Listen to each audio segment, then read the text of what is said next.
कोयना परिसरातील शिवसागर जलाशयात काल सायंकाळी अचानक आलेल्या सुसाट वादळाने थरारक घटना घडली।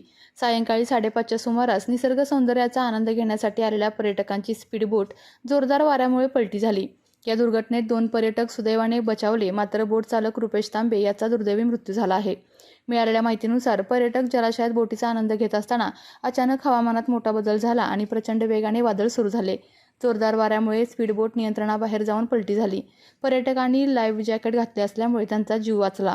दरम्यान बोट चालक रुपेश तांबे हे पोहण्यात तरबेज असल्याने त्यांनी स्वतःचा बचाव करण्याचा प्रयत्न केला, मात्र वादळाचा वेग आणि जलाशयातील लाटांचा तडाखा इतका प्रचंड होता की त्यांना किनाऱ्यापर्यंत पोहोचता आले नाही। घटनेनंतर आज सकाळपासून शिवसागर बोट क्लबचे चेअरमन आनंद धनवडे, संचालक मंडळ तसेच स्थानिक नागरिकांनी तब्बल 15 बोटींच्या मदतीने शोधमोहीम सुरू केली। अखेर दुपारी 12:30 वाजण्याच्या सुमारास महाबळेश्वर हद्दीत एका बोटीला रुपेश तांबे यांचा मृतदेह आढळून आला। या घटनेची माहिती महाबळेश्वर पोलीस ठाण्याला देण्यात आली असून परिसरात हळहळ व्यक्त केली जात आहे।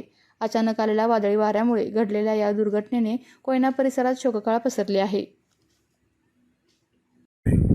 शिवसागर बोट क्लब तापोळा काल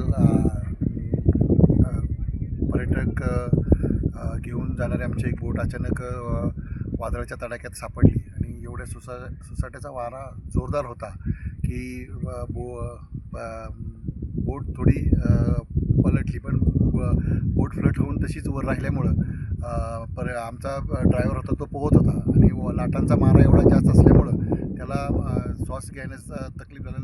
दोन्ही साईडनं म्हणजे चक्रीवादळातर्फे वारं होतं की चारही साईडनं वारं चालू होतं। लाटांचा एकदम असं बहुरी झाल्यासारखं झाल्यामुळं त्याला काही त्यातून ते बाहेर पडताना किनाऱ्यावरच्या जवळच येऊन म्हणजे तो अजून 2 मिनटं जर पोहला असता तर शक्यतो बाहेर आला असता। पर्यटक सुखरूप आहेत। पर्यटक बोट काय पलटी झाली नव्हती, तशीच तरंगून राहिल्यामुळं पर्यटकांकडे जॅकेट होतं, त्यामुळे ते पर्यटक बचावलेले आहेत आणि त्यांना सुरक्षित आम्ही त्यांच्या घरी पाठवलेले आहे सगळ्यांना। त्याचबरोबर सकाळी आम्ही 8 वाजता शोध मोहीम घेऊन आता आम्हाला साधारण 12:30च्या दरम्यान आम्हाला बॉडी सापडलेली आहे आणि ती पंचनाम्यासाठी आम्ही महाबळेश्वर ग्रामीण रुग्णालयासाठी इथे पाठवतो।